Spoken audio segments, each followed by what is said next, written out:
madre que es portadora va a formar dos tipos de gametos, el XA mayúscula y el XA minúscula, ¿sí?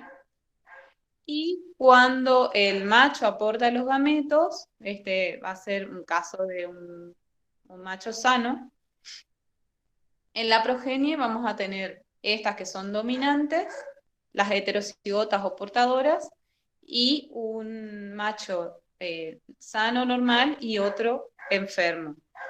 Entonces, lo importante acá de las que son portadoras es que la formación de sus gametos puede dar lugar, siempre va a ser en esta dirección, a un macho enfermo, ¿sí? Las madres portadoras van a dar hijos enfermos. Tienen un 50% de probabilidad de dar hijos enfermos. Esto habrán visto en con la profesora de la teoría, que es como siempre en esta dirección madre-hijo. ¿Sí? Pero acá ya en estos individuos que son heterocigotas se pueden activar cualquiera de los X. Pero nosotros hacemos referencia a que es portadora para ver qué tipos de gametos forma, solamente para discriminar eso, ¿sí? Que puede dar lugar a hijos enfermos a pesar de que su fenotipo es normal. ¿Se entiende? Claro, profe, sí se entiende. En ese caso, bueno, entonces una mujer portadora, heterocigota, siempre es normal, digamos, pero Es normal. portadora. Sí, es normal, pero puede dar hijos enfermos, varones. Claro. Las mujeres siempre van a ser normales, pero puede haber un hijo. Fíjense que de Es una decir, madre es sana normal y un porque se padre expresa sano, el cromosoma sano, diríamos, cromosoma X claro, sano. sí. Pero de una madre sana puede salir un hijo enfermo, Claro. ¿sí? Bueno, ahora sí. Bueno, gracias, profe. De nada. Profe, a mí la verdad me fue demasiado mal en el último práctico, no, se ve que no pude entender muy bien. eh, Bueno, esto para para el próximo práctico les explico de nuevo con cada problemita del cuestionario. ¿Les parece? sí, por Hace- favor, porque de la chinchilla no me salió ninguno, de inmunidad tampoco, la verdad El no de sabía chinchilla cómo. estaba mal porque faltaba una C. Ya les Sí, corregí. está. Ese estaba mal porque faltaba una C. Uno de sus compañeros me dijo y ahí me fijé. Pero igual Ah, vamos ¿Será a hacer. el C más? Ahí faltaba una C o cuál, ¿en qué parte? A mí me faltaba No, también una letra, pero no. estaba CH y era CCH. mm. Ujú, sí, faltaba una C. Estaba con Bueno, gracias. Himalaya y era chinchilla. Eran todos chinchilla, algo así. No me Ujú. acuerdo ahora. Pero hacemos uno por uno en el práctico que viene. Bueno, sí, por el tema de, bueno, uno separa los gametos y después, y bueno, nada, ahí como que la verdad es que no sabía muy bien cómo hacer, así que bueno, gracias. Hacemos en el práctico que viene, no te preocupes. Bueno, porque el teórico de hoy es medio larguito. Este, vamos a empezar.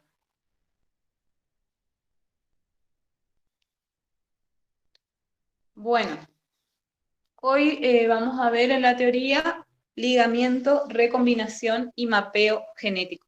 ¿Sí?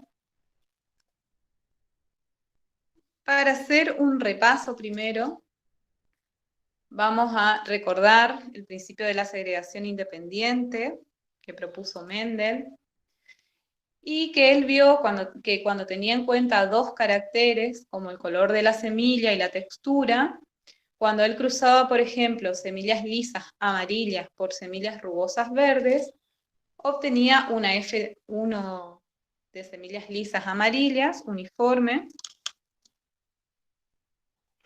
y en la F2 aparecían toda la segregación, ¿sí? Aparecían en una proporción 9:3:1 todas las combinaciones.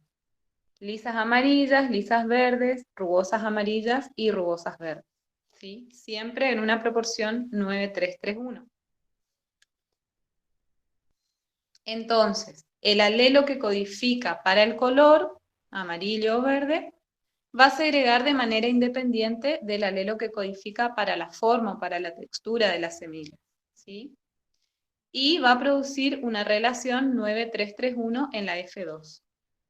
Ese es el principio de la segregación independiente, ¿sí? El alelo para el color es independiente del alelo para la forma. Y esto tiene una relación con la meiosis, ¿sí? La meiosis de una célula diploide con un genotipo A grande A chica, B grande B chica, o sea, heterocigota para los dos. Cada individuo diploide va a tener dos alelos que se van a separar en la meiosis y va a quedar un alelo dentro de cada gameto que forman, ¿sí? Los dos alelos de un locus se separan de manera independiente de los alelos que están en otros loci, ¿sí? Esa es la segregación independiente que se ve en la meiosis.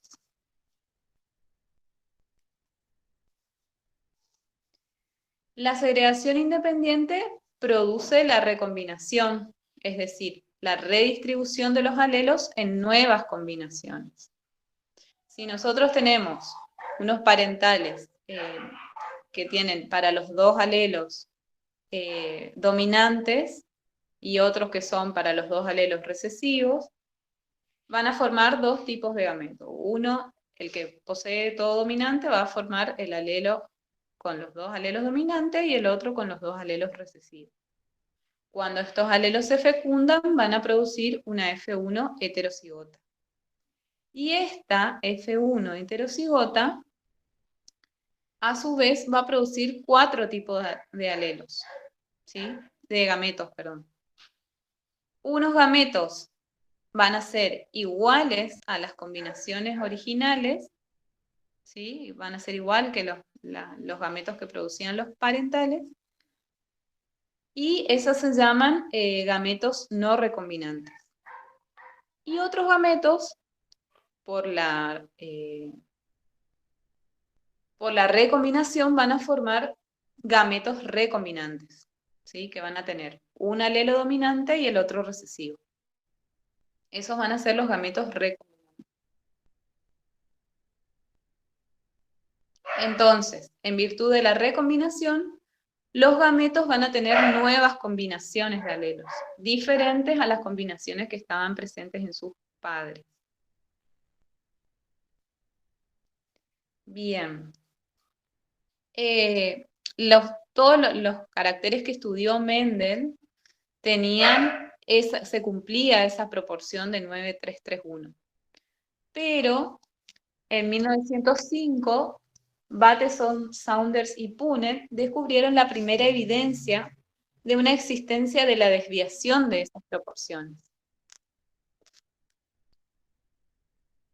Ellos, ¿qué hicieron? Cruzaron, ocuparon a Lathyrus odoratus para hacer un cruzamiento entre flores púrpura que tenían el polen alargado por flores rojas con el polen redondo. Fecundaron estos dos Lathyrus y en la F1 obtuvieron todas flores púrpura con polen alargado. Pero cuando autofecundaron estas flores púrpuras, en la F2 obtuvieron flores púrpuras con polen alargado, flores púrpuras con polen redondo, flores rojas con polen alargado y flores rojas con polen redondo, ¿sí? Segregaban igual en 4 características, pero las proporciones no se ajustaban a la proporción 9331, que es la proporción esperada con una distribución independiente. En la F2 obtenía una proporción muy alta de individuos que tenían el mismo fenotipo que los parentales, ¿sí? Que eran o dominante, todo dominante o todo recesivo. Y las combinaciones nuevas, los recombinantes, se presentaban en menor número, ¿sí? Entonces, estos autores, Bateson, Saunders y Punnett, explicaron que estas diferencias se debían a una replicación diferencial de los gametos después de ocurrida la meiosis. Como que habían gametos que se replicaban en mayor cantidad. Hasta que apareció Thomas Morgan, que trabajó con mutantes de Drosophila melanogaster, mutantes de caracteres que estaban ligados al sexo. Y Morgan fue el primero en relacionar la distorsión de las proporciones fenotípicas esperadas con la ubicación de los genes en el mismo cromosoma. Él relacionó esa desviación de las proporciones esperadas por Mendel con el hecho de que los genes estén en el mismo cromosoma.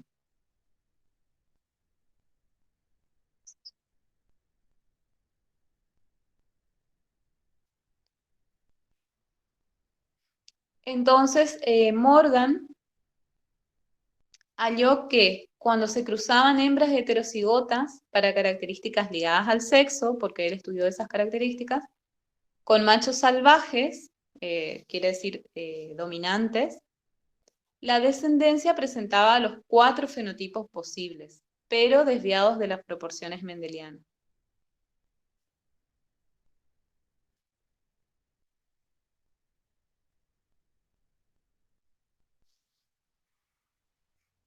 ¿Se escucha, chicos? Sí, profe, Sí. está muy...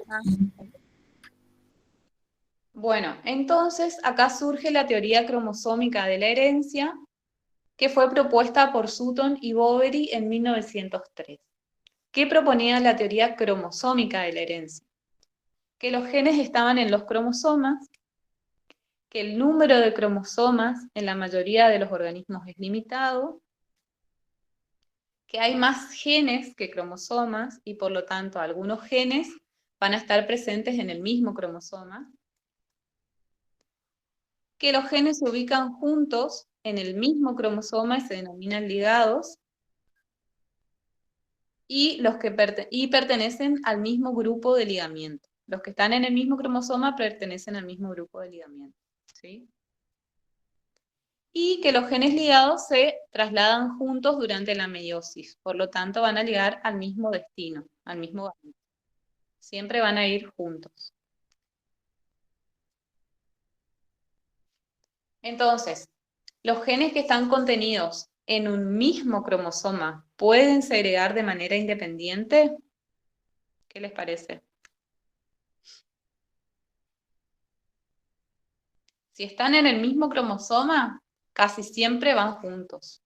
Pero a veces puede haber recombinación y ahí sí segregan. Entonces, los genes que están ligados quiere decir que están en el mismo cromosoma, ¿sí? Usualmente se segregan como una unidad y por lo tanto se heredan de manera conjunta. Pero en algunas ocasiones el entrecruzamiento que se produce durante la meiosis causa la recombinación. Y por lo tanto, ahí puede que no se hereden de manera conjunta, se recombinan, ¿sí? Entonces, si nosotros tenemos en la meiosis un parental que tenga los 2 alelos dominantes y otro que tenga los 2 recesivos, por ejemplo, semillas amarillas y lisas, tiene este parental, y el otro tiene semillas verdes rugosas. Si están en el mismo cromosoma y no hay recombinación, si no hay recombinación, en la progenie vamos a tener los mismos cromosomas que los padres. Florencia, ¿puedes silenciar tu micrófono, por favor? Porque no sé cómo hacer desde acá. Ay, gracias. Ahora bien, si hay recombinación, vamos a tener gametos que sean iguales a los parentales, estos dos, y otros que van a ser con las nuevas combinaciones, ¿sí? Un alelo dominante y el otro recesivo, que sería semilla lisa verde y amarilla rugosa. Esas serían las combinaciones nuevas. Entonces, la recombinación es el evento que permite que los alelos de dos locis que están en el mismo cromosoma se puedan separar. Generalmente, si están en el mismo cromosoma, se transmiten juntos. Pero si hay recombinación, se pueden separar. Entonces, la recombinación rompe la asociación entre genes que están ligados en el mismo cromosoma. Por eso, el ligamiento y el entrecruzamiento pueden verse como procesos que tienen efectos opuestos. El ligamiento va a mantener juntos a los genes y el entrecruzamiento los va a mezclar o separar. Bueno, cuando nosotros ocupamos cruzamientos donde hay ligamiento, vamos a ocupar una notación especial. ¿Sí? Para esto necesitamos conocer el genotipo de los individuos y la disposición de los genes en el cromosoma. Se pueden ocupar paréntesis. A y B encerrados entre paréntesis indica que esos genes están ligados en el mismo cromosoma. O sea, este va a ser un cromosoma AB grande y este va a ser otro cromosoma. ¿Sí? Eso mismo se puede representar con una línea. En esta línea representa un cromosoma y esta otra línea el otro cromosoma. ¿Sí? Cada línea va a representar uno de los cromosomas homólogos. También se puede anotar con una barra. De este lado de la barra vamos a tener un cromosoma homólogo y del otro lado el otro cromosoma. ¿Sí? Uno que viene del papá y otro que viene de la mamá.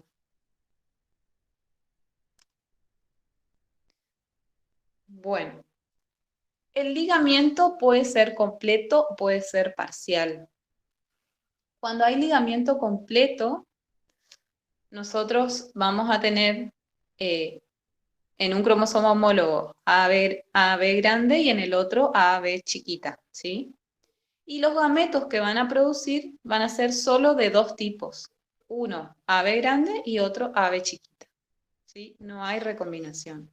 ¿Por qué? Porque los genes están muy cerquitas en el cromosoma.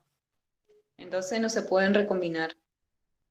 Entonces, si los genes ligados están muy próximos entre sí, lo más probable es que durante la profase 1 de la meiosis no se produzca entrecruzamiento. Y entonces van a pasar juntos a los gametos sin separarse. Van a ser las mismas combinaciones que los parentales. No van a haber combinaciones nuevas. Bien, cuando hay ligamiento parcial o relativo, sí van a aparecer las combinaciones nuevas. Entonces, vamos a tener, por un lado, gametos que tienen los mismos genes que están ligados en los parentales, A grande, B grande, A chiquita, B chiquita, y por otro lado vamos a tener los recombinantes, ¿sí? Que son las combinaciones nuevas, por ejemplo, A grande, B chiquita y A chiquita, B grande, ¿sí? Esos van a ser los gametos que son producto de la recombinación. ¿Esto cuándo pasa? Cuando los genes están separados dentro del mismo cromosoma, pero están más lejos. Entonces sí puede haber recombinación. En este caso se van a formar 4 gametos diferentes. Cuando hay ligamiento total, solo 2 tipos de gametos.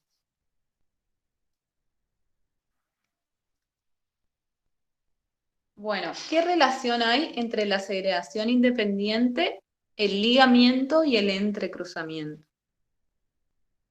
Cuando los genes están ubicados en distintos cromosomas, van a segregar de manera independiente.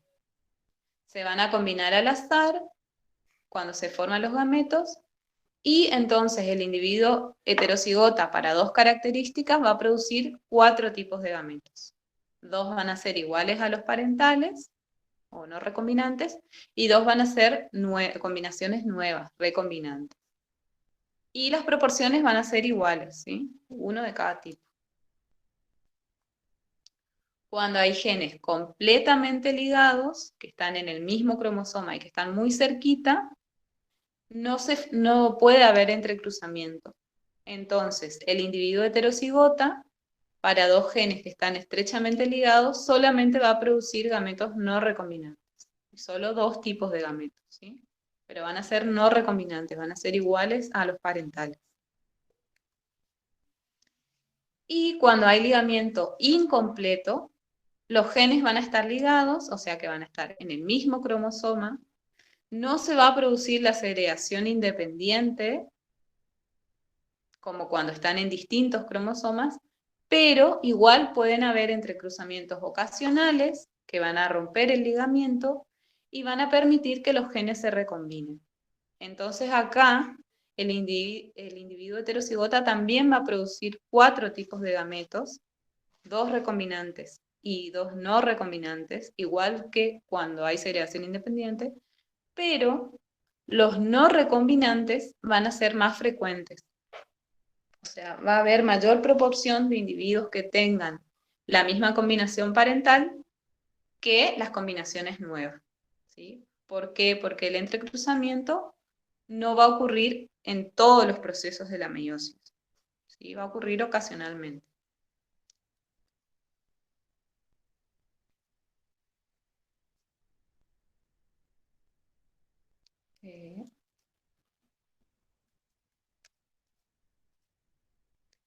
Bueno, puede haber recombinación intercromosómica, es decir, entre cromosomas distintos.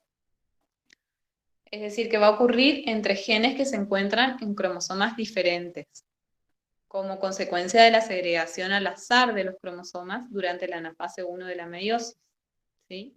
Y esto va a producir un 50% de gametos recombinantes y un 50% de gametos no recombinantes.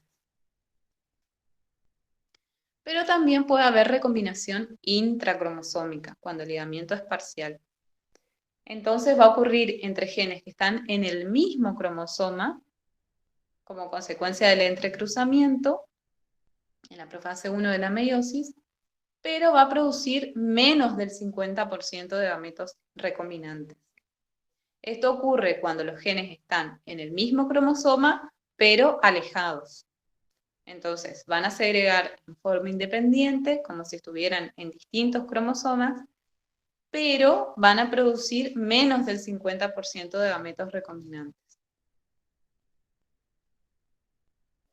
Los dos tipos de recombinación, la que es intercromosómica o intracromosómica, en el mismo cromosoma, van a producir nuevas combinaciones de alelos en los gametos, solo que va a ser diferente la frecuencia.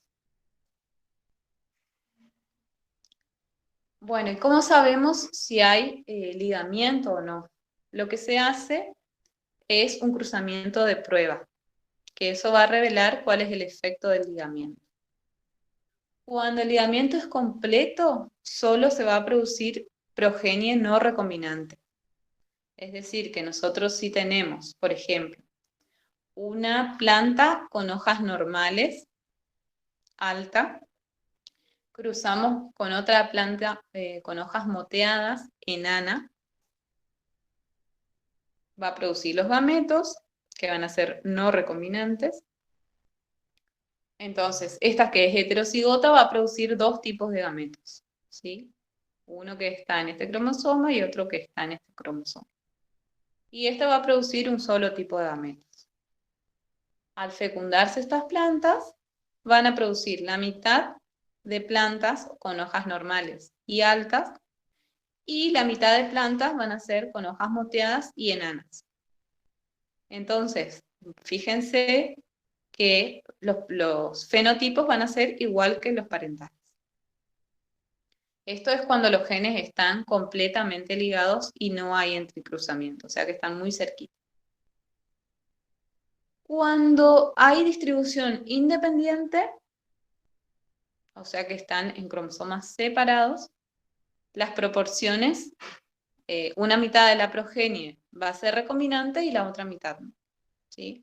O sea, la mitad de la progenie va a ser igual a los parentales, por ejemplo, hojas normales, planta alta, hojas moteadas, planta enana, y la otra mitad va a ser un cuarto con hojas normales enana y un cuarto con hojas moteadas y altas. Estas van a ser las progenies recombinantes, tienen las nuevas características. Esto es cuando no hay ligamiento. Bien. Y cuando hay genes ligados y cierto grado de entrecruzamiento, va a predominar la progenie no recombinante. También vamos a tener las 4 combinaciones, pero fíjense, de progenie no recombinante, igual que los parentales, vamos a tener 55 y 53. Y la progenie recombinante, que son las combinaciones nuevas, hojas normales, planta enana, y hojas moteadas y planta alta, vamos a tener 8 y 7. Fíjense que la frecuencia es mucho menor. O sea, se producen los 4 fenotipos, igual que la segregación independiente, pero son más frecuentes los fenotipos que son iguales a los parentales. ¿Sí?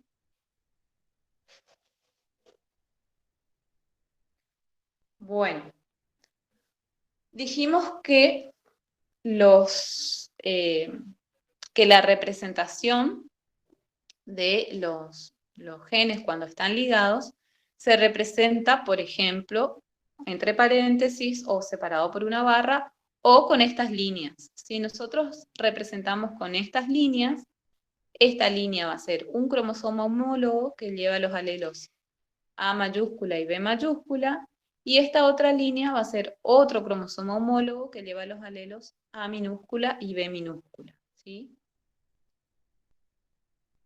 Hay 2 tipos de configuración según la disposición de estos alelos.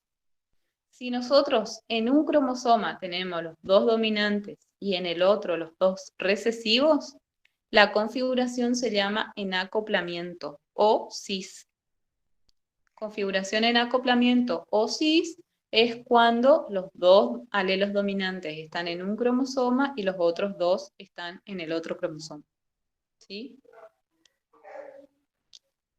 Y la configuración en repulsión o configuración trans es cuando en un cromosoma tenemos un alelo dominante y el otro recesivo, y en el otro cromosoma también tenemos uno recesivo y el otro dominante, están combinados. Entonces, cada cromosoma va a tener un alelo silvestre, que es el dominante, y un alelo mutante, que es el recesivo. ¿Sí? Esa es la configuración en repulsión o trans.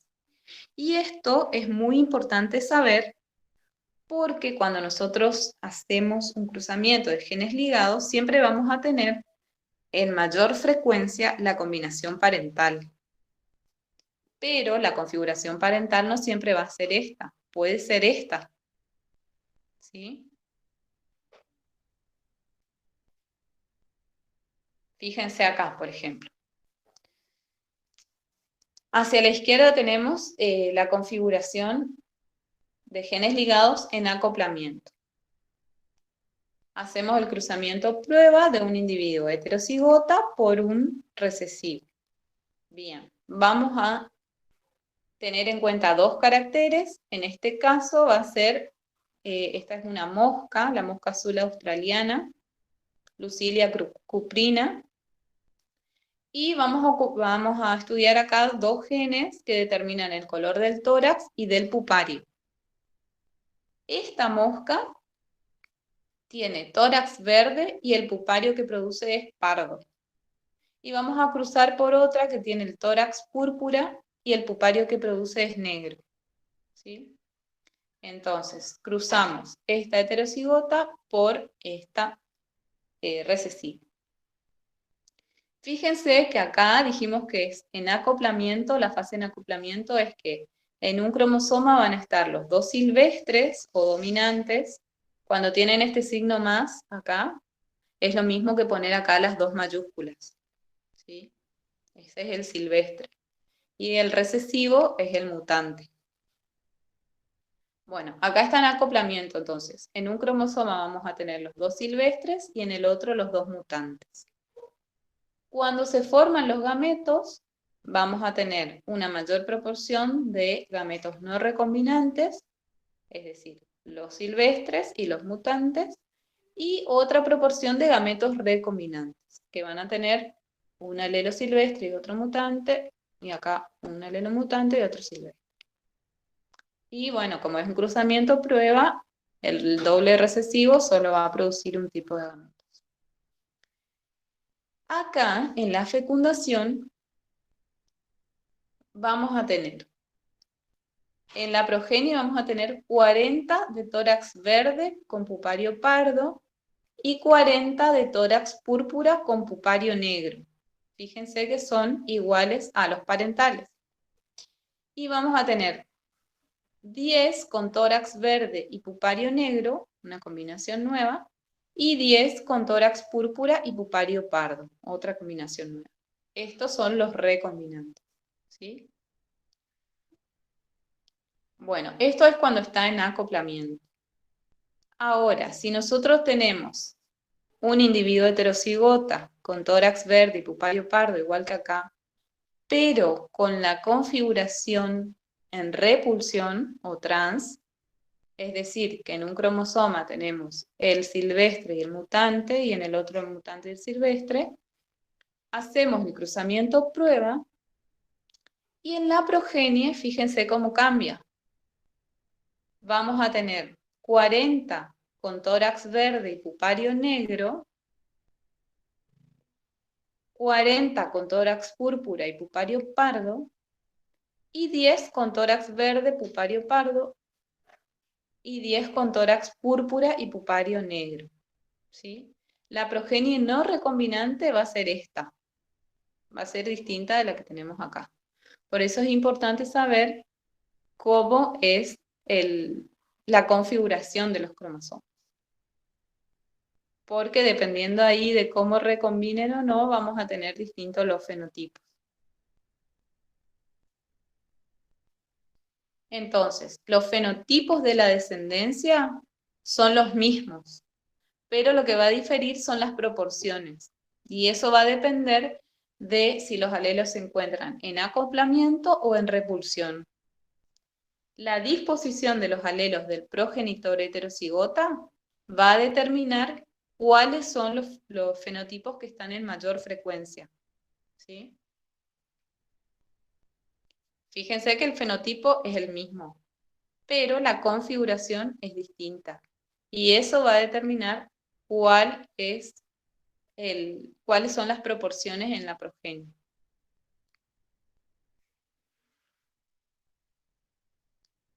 Bueno, la frecuencia de recombinación, es decir, cuán frecuente es que se recombinen los genes, va a permitir predecir la proporción de la descendencia esperada para un cruzamiento. O sea, cuanto más alejados estén los genes, mayor va a ser la frecuencia de recombinación. Y si nosotros sabemos cuánto es la frecuencia de recombinación, vamos a saber cuántos individuos vamos a esperar de cada fenotipo. ¿Sí?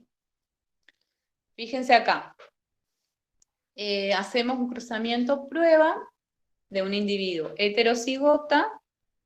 Fíjense que acá están los dos dominantes en un cromosoma, los dos recesivos en otro. Entonces está en acoplamiento. Y cruzamos por un individuo recesivo, porque es un cruzamiento prueba. Vamos a tener estos gametos, los no recombinantes en mayor proporción y los recombinantes en menor proporción. Los gametos no recombinantes, bueno, acá vamos a tener una cosa que es importante. La frecuencia de recombinación nos dice que va a ser del 16%. ¿Sí? Entonces, la proporción total de gametos recombinantes es de 0,16. Acuérdense que se forman dos tipos de gametos recombinantes. Entonces vamos a tener el 8% de gametos recombinantes de este tipo y el 8% de gametos recombinantes de este otro tipo. ¿Sí? Y los restantes van a ser los gametos no recombinantes. 0,42 o 42% del tipo dominante y 42% del tipo recesivo. ¿Sí? Y los recesivos van a producir solo un tipo de gametos, que son no recombinantes. Bien, ahora para sacar la frecuencia de recombinación o el porcentaje de recombinación es el número de recombinantes, de individuos recombinantes, sobre el total. ¿Sí? Por ejemplo, si tenemos 4 individuos que son recombinantes, de un total de 100, es 4 sobre 100. 4 sobre 100 va a ser la frecuencia de recombinación. ¿Sí? Y con eso nosotros podemos sacar la frecuencia pronosticada de gametos. ¿Sí? Y ahí vamos a saber cuánto es la proporción esperada de progenie recombinante y no recombinante. Profe, disculpe, entonces ese 0,42, 0,08 sale de esa... De los gametos. Sale de este 16% que tenemos de frecuencia de recombinación. Entonces, si la frecuencia de recombinación es del 16%, quiere decir que el 16% de los gametos van a ser recombinantes. Como se forman dos tipos de gametos recombinantes, el 8% va a ser de este tipo y el 8% de este otro tipo. Y nosotros sabiendo los porcentajes de cada gameto, o la frecuencia de cada gameto, multiplicamos y ahí podemos obtener la cantidad de progenie recombinante o no recombinante. ¿Sí? Esto Bueno. después igual vamos a hacer en el práctico, para que practiquen. Con números enteros y con problemas más que tengan números de individuos. Y ahí van a ver.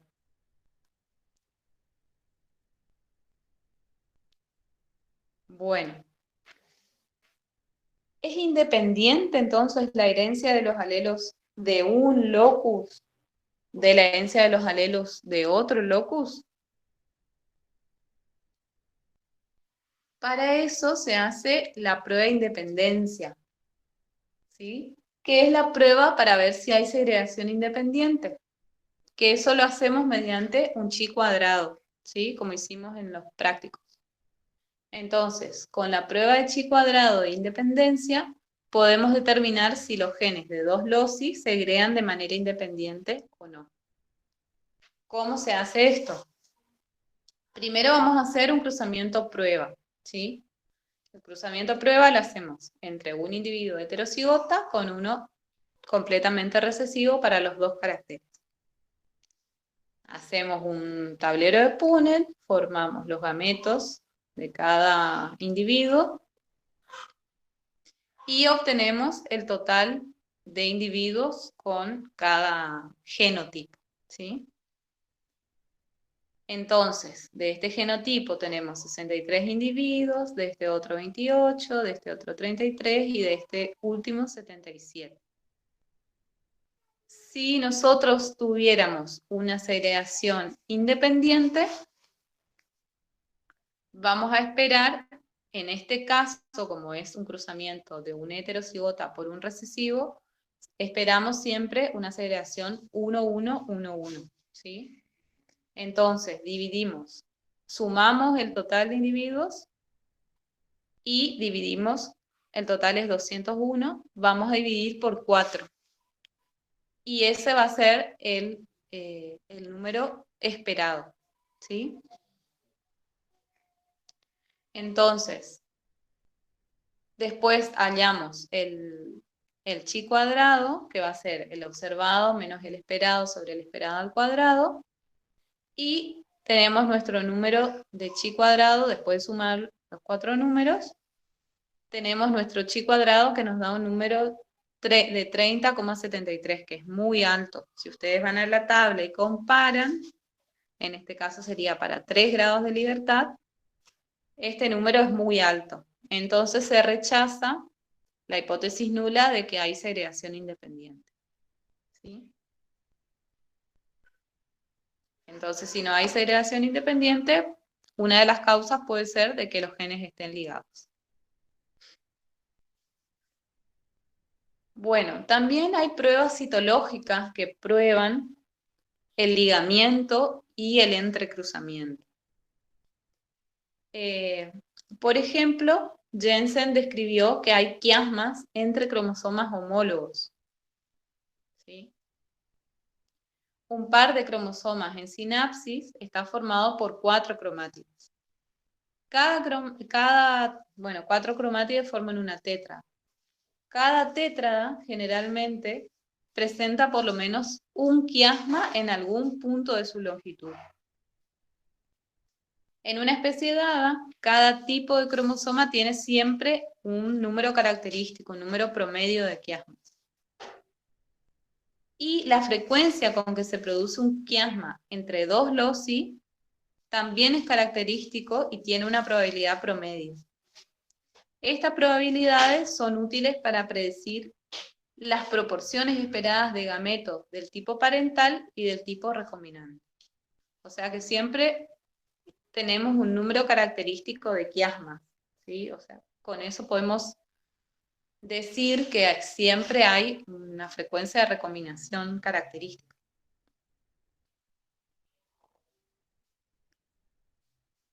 Bueno, la intensidad del ligamiento de un par de genes va a ser función de la distancia, como veníamos diciendo. De la distancia en el cromosoma entre esos genes en cuestión, esos genes que están en el mismo cromosoma.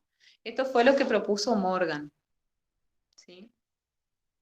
Entonces, si hablamos de 2 genes que están en el mismo cromosoma, decimos que cuanto más distancia haya entre esos genes, entre esos loci, puede haber probabilidad de mayor número de entrecruzamientos, ¿sí?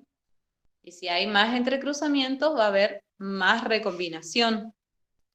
Por lo tanto, va a haber mayor frecuencia de recombinantes. Ahora, cuando los genes que están en el mismo cromosoma están muy próximos, muy cerquita, están muy fuertemente ligados. Entonces, no va a haber recombinación, ¿sí? Esta fue la hipótesis que sirvió de base para la confección de los mapas genéticos. Bueno, este era un dibujito que mostraba eso mismo. Cuanto más lejos, hay más chance de recombinación. Bueno, y acá aparece Alfred Stutterman, que fue el que representó esas distancias de los genes en un mapa genético. Entonces, ¿qué es un mapa genético? Es la representación de las distancias genéticas relativas que separan los loci de genes no alélicos en una estructura de ligamiento, es decir, los genes de un cromosoma o lo que se llama también grupo de ligamiento. Grupo de ligamiento son todos los genes que están en el mismo cromosoma.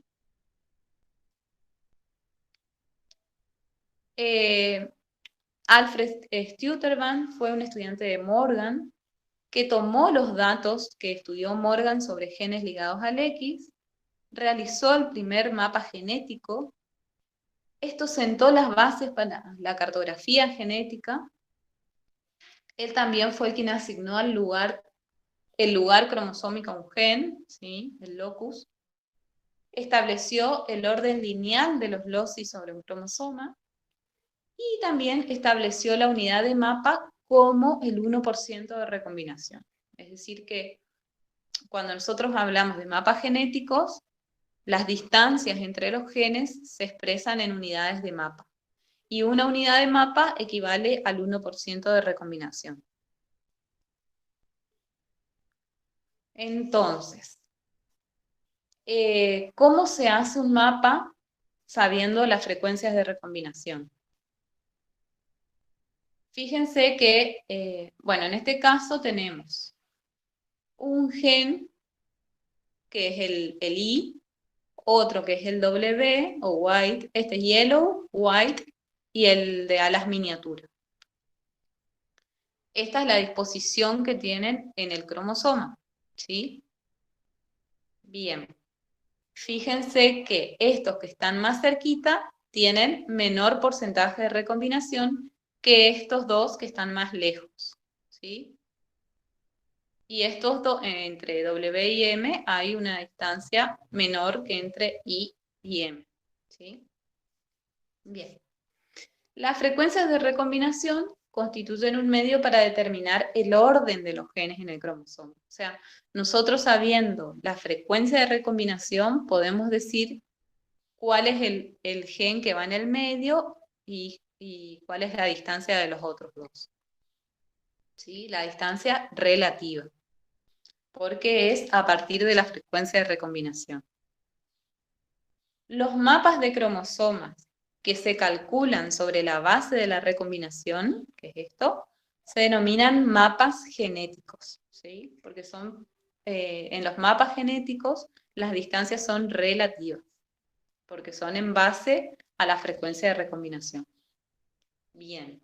Ahora, los mapas de cromosomas que se basan en distancias físicas dentro del cromosoma, que en general no se expresan en unidades de mapas, sino en términos de pares de bases, se denominan mapas físicos.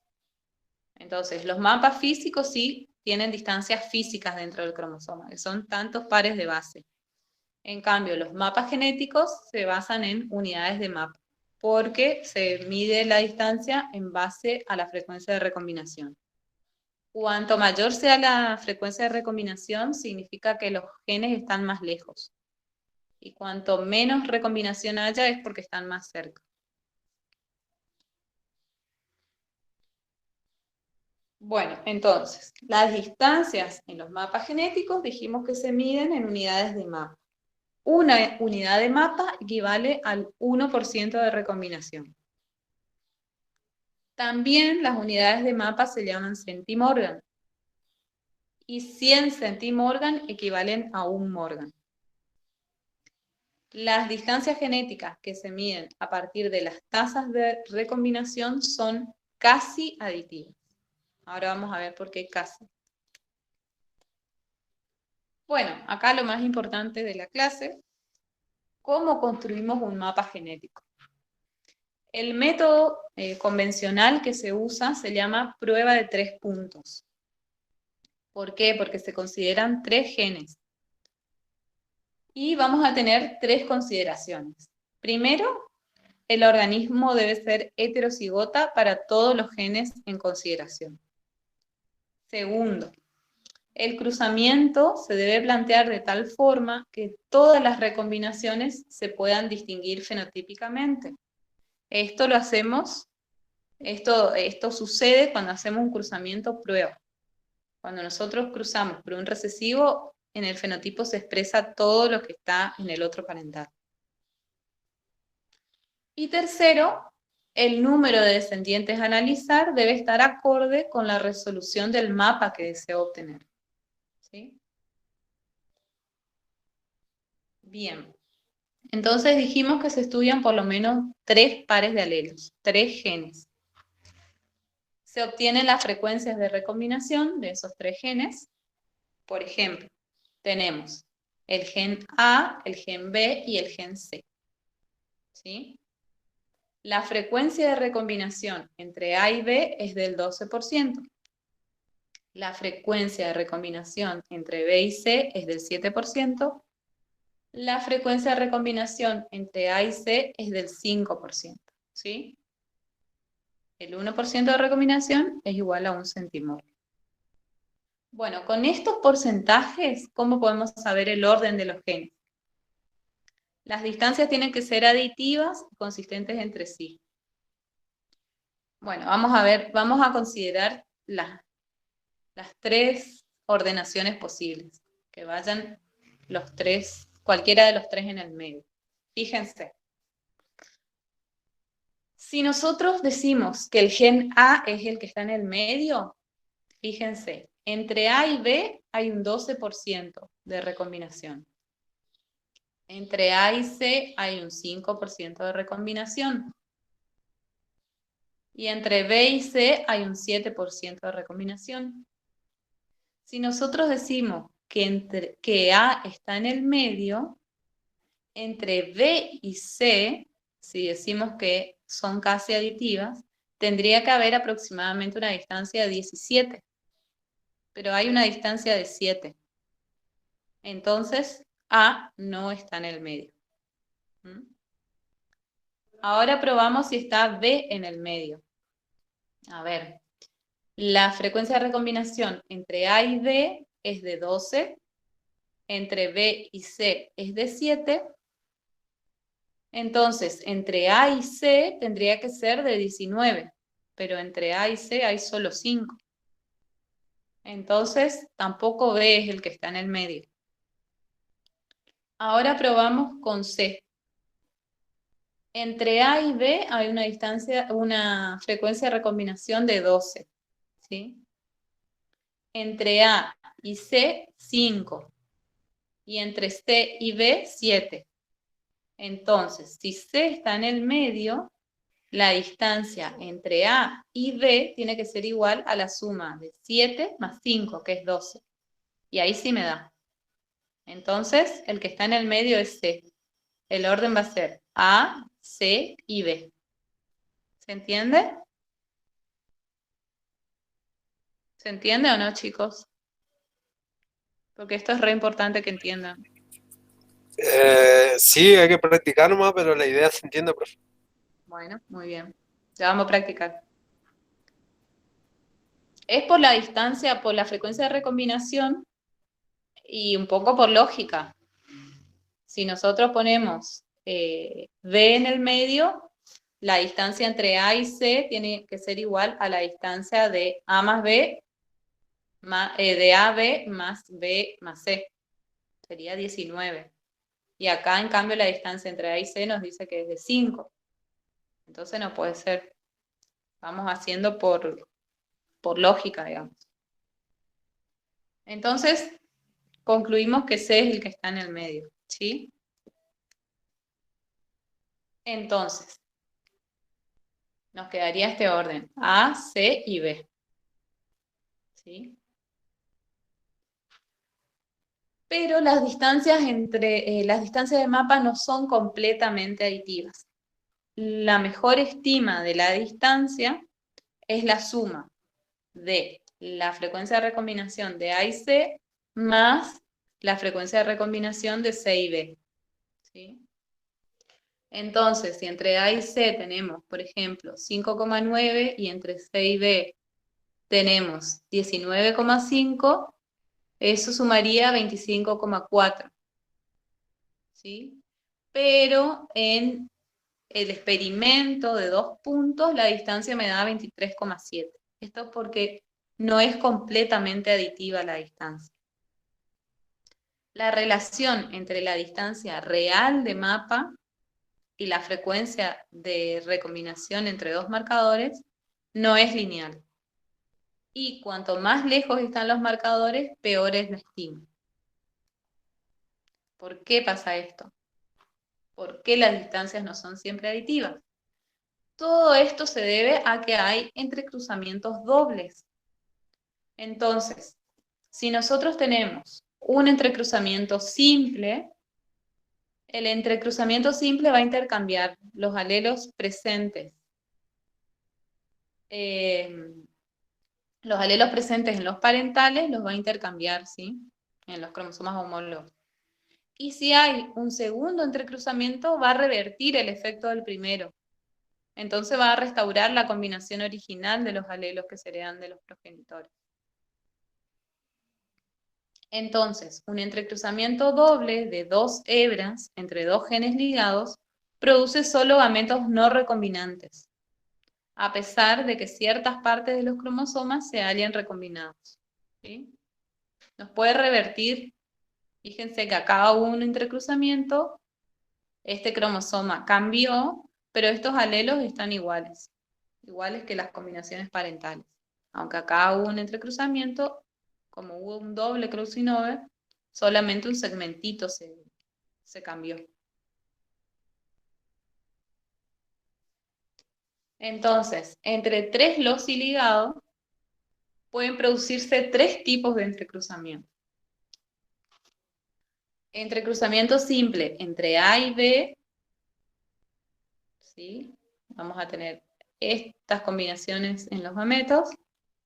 Puede haber entrecruzamiento simple entre B y C, y vamos a tener estos tipos de combinaciones en los gametos. O puede haber entrecruzamiento doble, ¿sí? Entre A y B y entre B y C. Y ahí vamos a tener estas combinaciones. Los cromosomas recombinantes que resultan del entrecruzamiento doble solo están alterados en el gen del medio, ¿sí? Solo el que cambia acá es B, que es el que está en el medio. Fíjense, estos son los parentales. Un parental tiene A, B, C mayúscula, el otro parental tiene A, B, C minúscula, y los dobles recombinantes, porque tienen 2 crossing over, tienen A mayúscula, C mayúscula, y el único que cambia es el del medio, ¿sí? Acá tenemos A minúscula, C minúscula, el único que cambia es B mayúscula que está en el medio.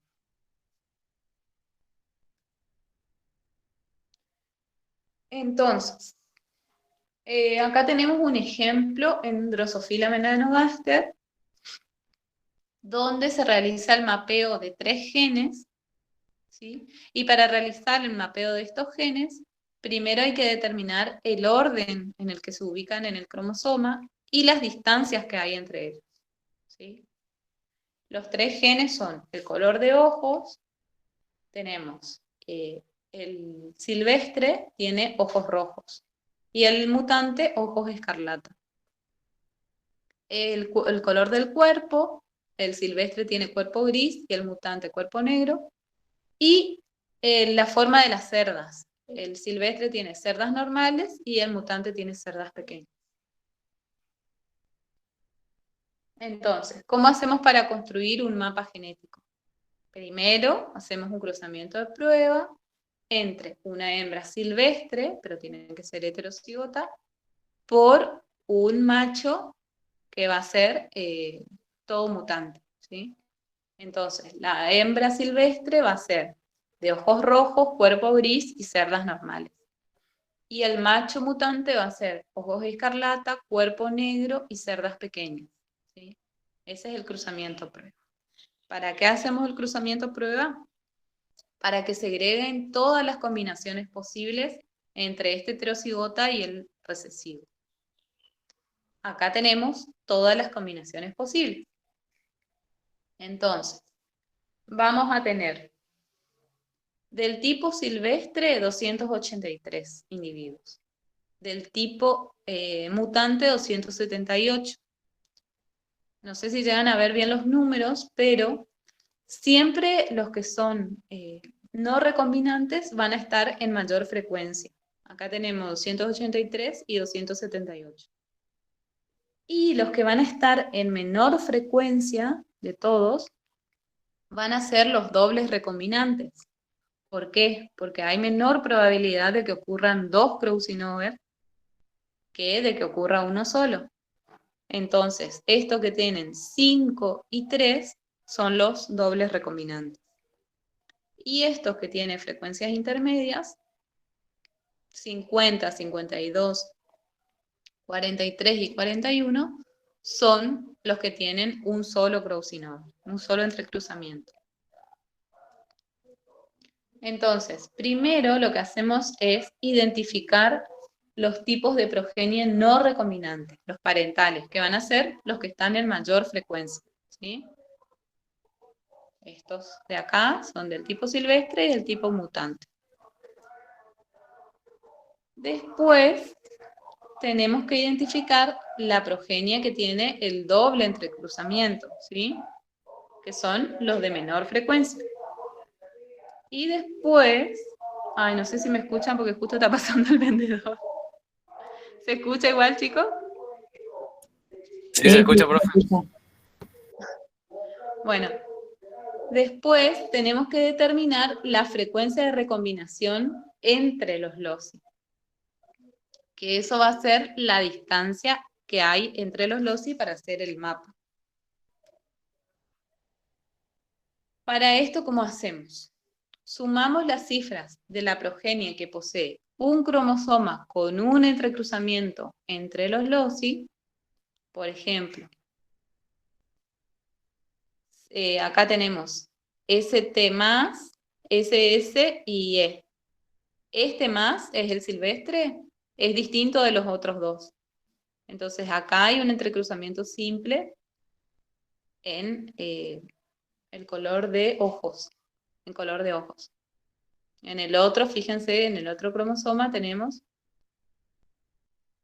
ST, ay, no se ve mucho. Bueno, no importa, después en el práctico vamos a ver bien el ejemplo. Pero es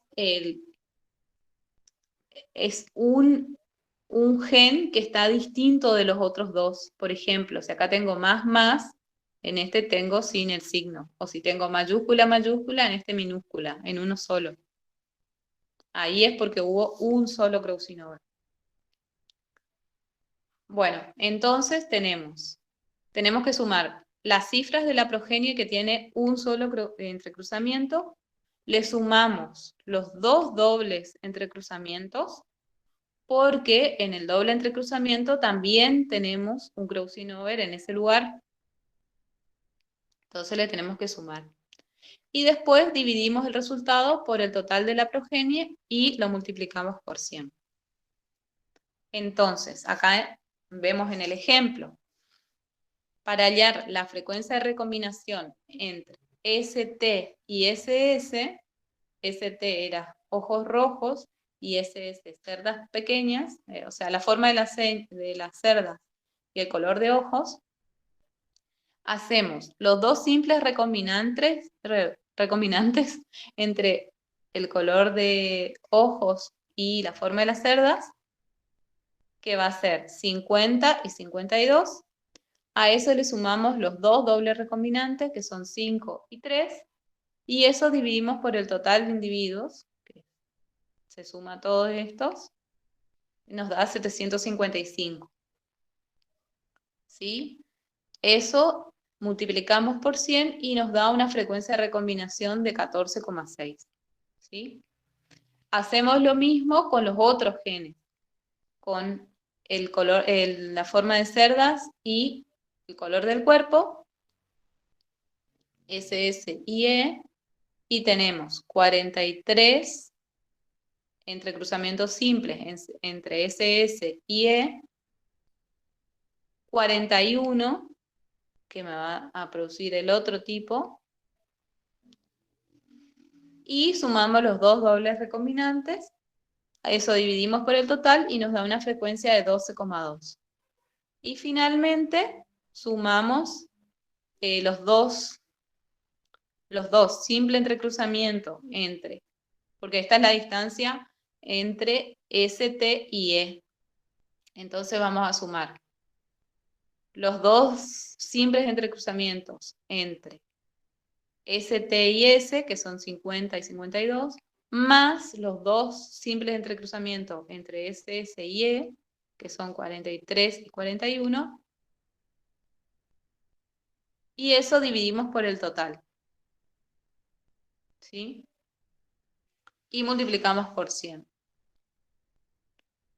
O lo otro que se puede hacer es sumar directamente estas dos distancias y nos va a dar la distancia total entre los dos.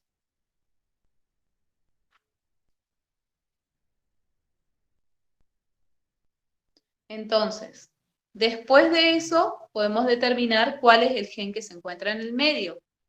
¿Cómo podemos hacer eso? Si nos fijamos, por las distancias, acuérdense que cuanto más lejos están, hay más recombinación. Cuanto más cerca están, hay menos recombinación. Entonces, fíjense que entre ST y E hay más recombinación que entre los otros dos. ¿Sí? Entre ST y E hay 24% de recombinación. Entre ST y SS hay 14,6 y entre SS y E hay 12,2. ¿Sí? Entonces, nosotros decimos que el gen que está en el medio es SS.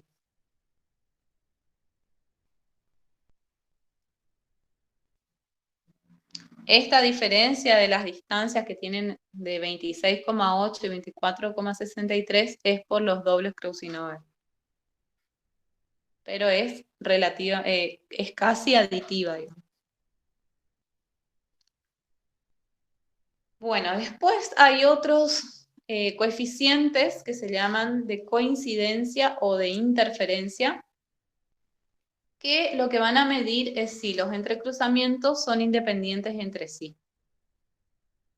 Porque si ocurre un entrecruzamiento, tiende a inhibir que se produzcan más entrecruzamientos en la misma región del cromosoma. Y en consecuencia, los entrecruzamientos dobles van a ser menos frecuentes que los entrecruzamientos simples. Si los entrecruzamientos fueran independientes, la frecuencia de los dobles entrecruzamientos va a ser igual al producto de la frecuencia de los intercambios sencillos o de los entrecruzamientos sencillos, simples. Entonces, para sacar el coeficiente de coincidencia, se calcula los dobles entrecruzamientos observados, que en el caso anterior eran 5, bueno, acá no tenemos los, sí, acá, 5 y 3, por ejemplo, los dobles observados sobre los dobles esperados, y esto va a variar entre 0 y 1, ¿sí? Y el coeficiente de interferencia va a ser igual a 1 menos el coeficiente de coincidencia. Este coeficiente de coincidencia me va a decir que va a ser la coincidencia entre los dobles cruzamientos que yo espero y los que observo.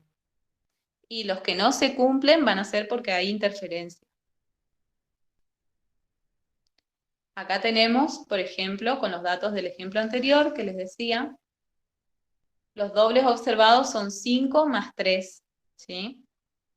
Y los esperados los sacamos con la frecuencia de recombinación, que era 14,6 entre estos dos y 12,2 entre estos dos.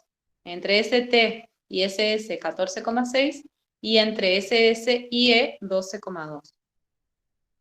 Entonces, hacemos 5 más 3, que son los dobles esperados, los dobles observados, sobre los dobles esperados, que van a ser 0,146, porque no ocupamos en porcentaje, por 0,122 por el total, que son 755. Y esto va a ser igual a 8, 5,38, sobre 13,4, que me da todo esto. Entonces, la coincidencia, el coeficiente de coincidencia es de 0,6. En 0,6 coinciden. Y el de interferencia es de 0,4, porque es 1 menos 0,6. ¿Y esto qué significa, este de interferencia? Que el 40% de la progenie de entrecruzamientos doble que se esperaba no se va a producir por esa interferencia que hay. De que ocurra uno, ya es difícil que ocurra el segundo. Hay una interferencia. Bueno, las estimaciones de la frecuencia de recombinación se pueden obtener observando la transmisión de los alelos en las familias. La determinación de la fase de ligamiento, esto quiere decir que el cromosoma en el que está ubicado cada alelo, de que estén los alelos en el mismo cromosoma, va a constituir una parte importante de este procedimiento, ¿sí? Acuérdense que siempre que estudiamos familias o herencia familiar, ocupamos los pedigrees, ¿sí? Y ocupamos este tipo de representación, en donde el varón se representa por un cuadrado, la mujer se representa por un círculo, y que que lleve la enfermedad se representa por el color coloreado y que no la lleve el color blanco o vacío. ¿Sí? Entonces, fíjense acá tenemos el padre que es enfermo, la madre que es normal, recesiva, y acá va a formar va a tener un hijo varón que va a ser enfermo, portador de la enfermedad, y que se va a casar con una mujer normal. Y esta va a ser toda la progenie, ¿sí? Todos estos son no recombinantes, mujeres y varones no recombinantes, y tenemos un porcentaje de recombinantes, ¿sí? De 10 no recombinantes hay 1 recombinante. Entonces la fracción de recombinación es de 10.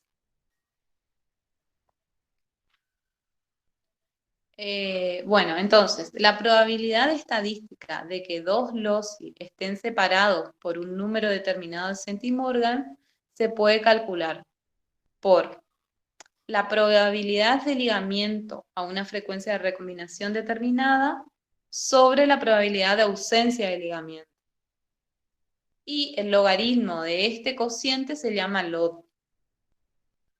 Las puntuaciones de log de 3 o más se consideran una prueba de ligamiento, quiere decir que los genes están en el mismo cromosoma.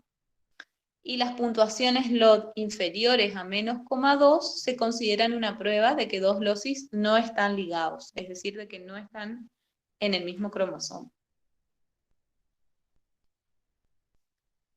Y los resultados de un cruzamiento de prueba de 3 puntos puede usarse para realizar el mapeo de genes ligados. Por ejemplo, acá tenemos el mapa genómico humano con algunas enfermedades genéticas conocidas. Y, por ejemplo, sabemos que en esta región está la enfermedad de Gaucher, acá tenemos el cáncer de colon familiar, la retinitis pigmentaria, la enfermedad de Huntington, la poliposis colifamiliar, etcétera, etcétera, etcétera. Muchas enfermedades que están mapeadas con la prueba de 3 puntos, ¿sí? Entonces saben en qué región específica de cada cromosoma, el cromosoma 1, el 2, el 3, hasta el 23, acá tenemos la hemofilia, se sabe en qué región específica de cada cromosoma está el gen para la enfermedad. ¿Sí?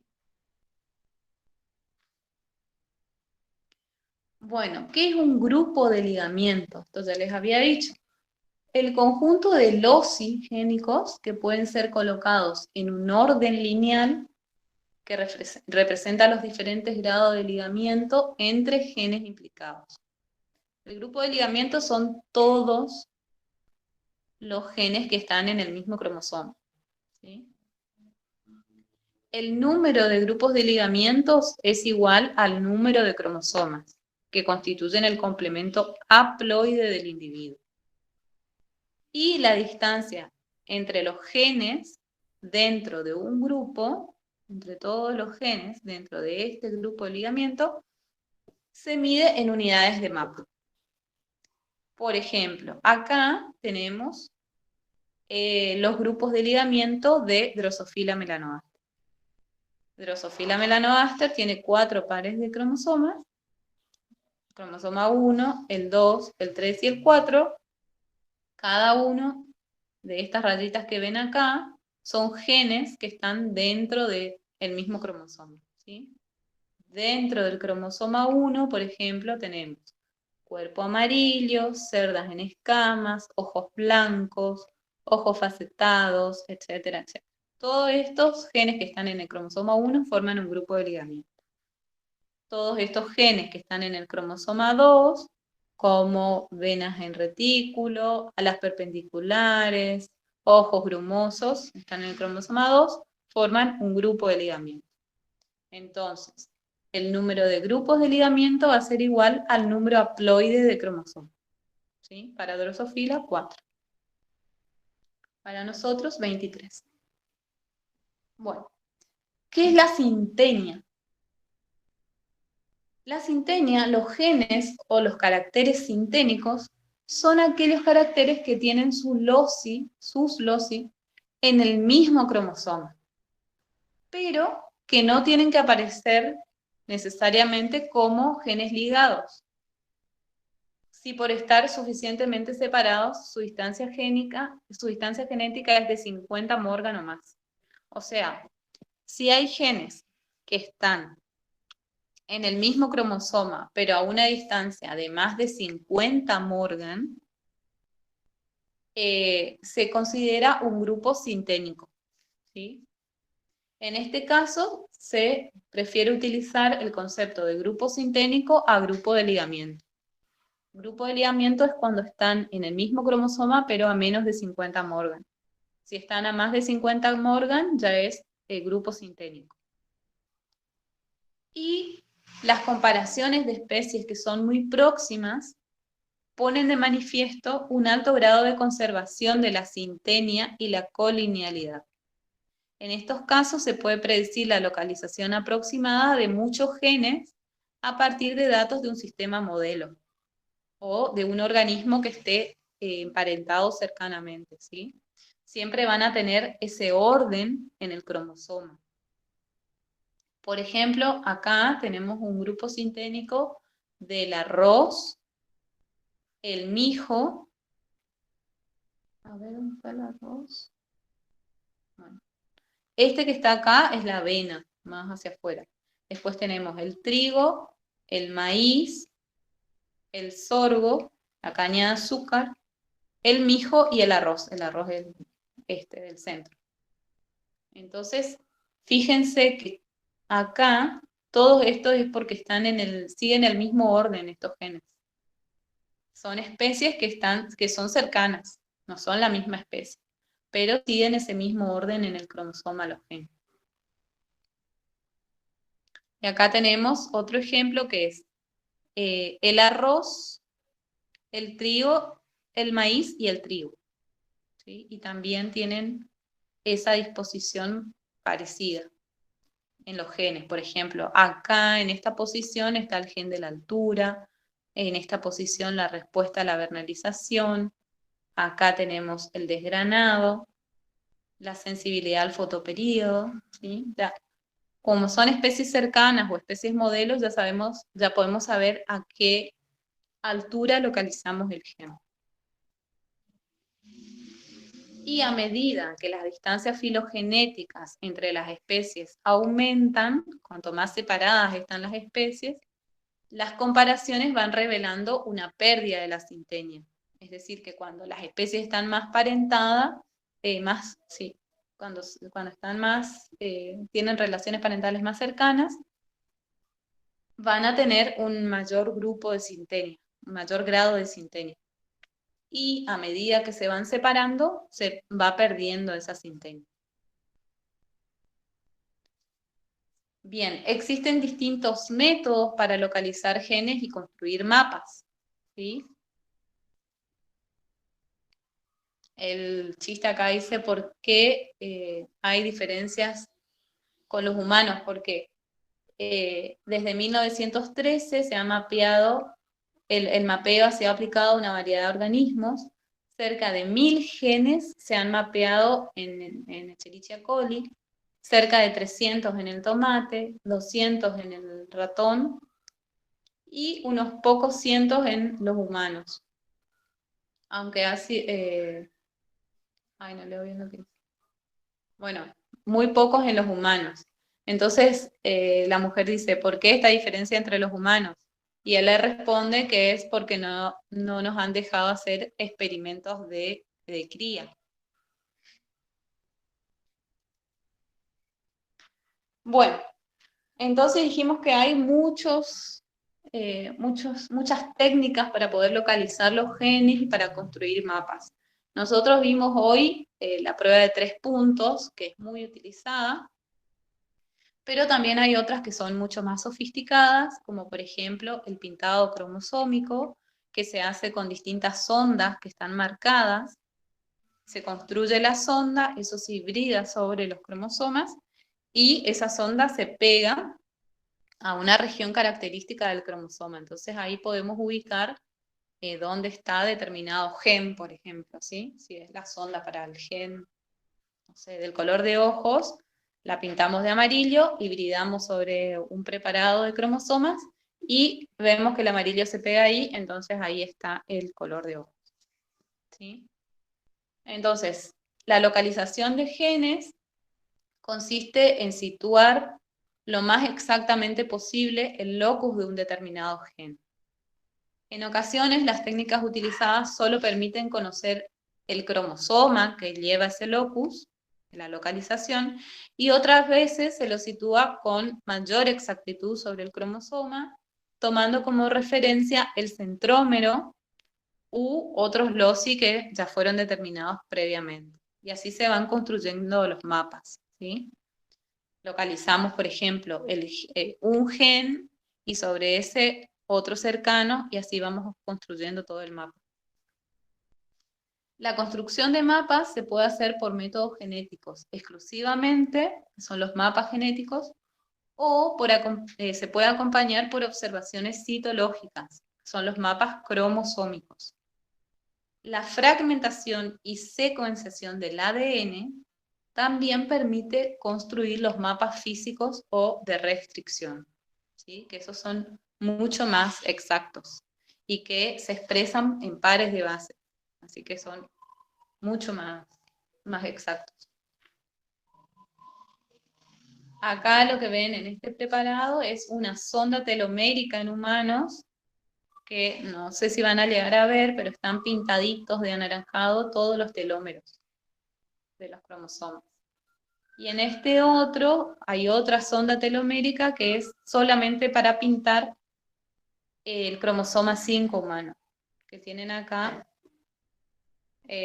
perdón, es una sonda centromérica, entonces solamente pinta el centrómero del cromosoma 5 humano, que es para ubicar el cromosoma 5. ¿Sí? Hay enfermedades que están relacionadas con el cromosoma 5, por eso esta técnica es útil para identificar dónde está el cromosoma 5 y ahí se estudia solamente ese par. También se puede utilizar la transformación para mapear los genes de las bacterias, ¿sí? Tenemos, por ejemplo, un fragmento de ADN de doble cadena, que es del medio, por transformación se incorpora a la bacteria,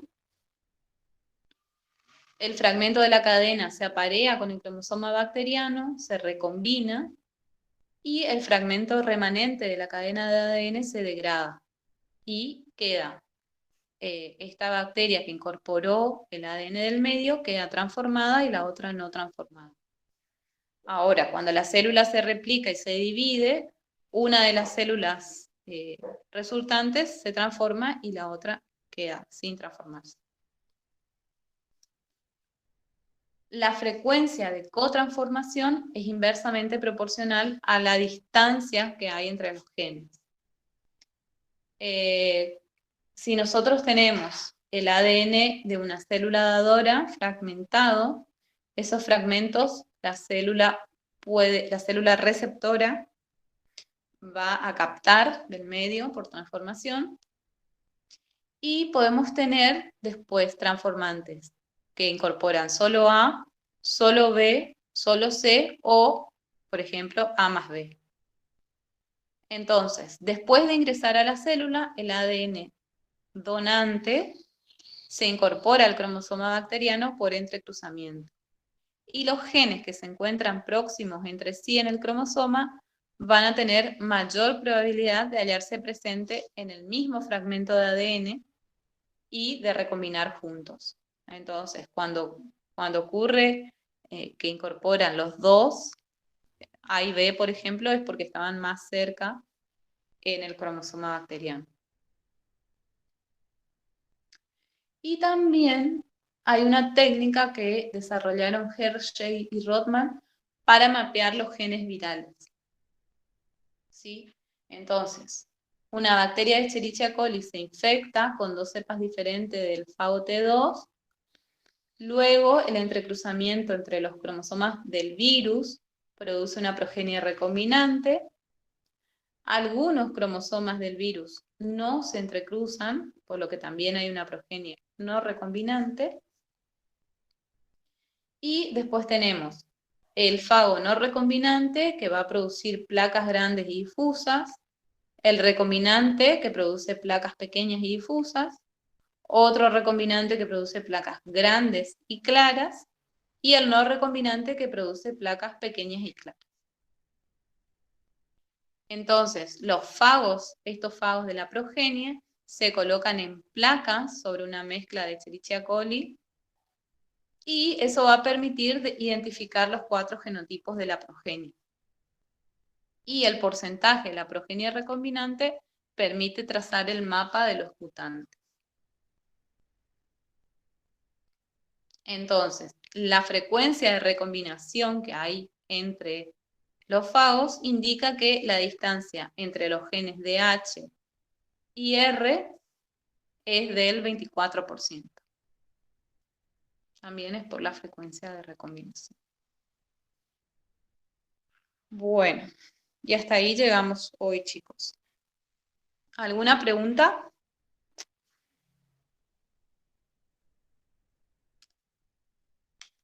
¿Algo que no hayan entendido?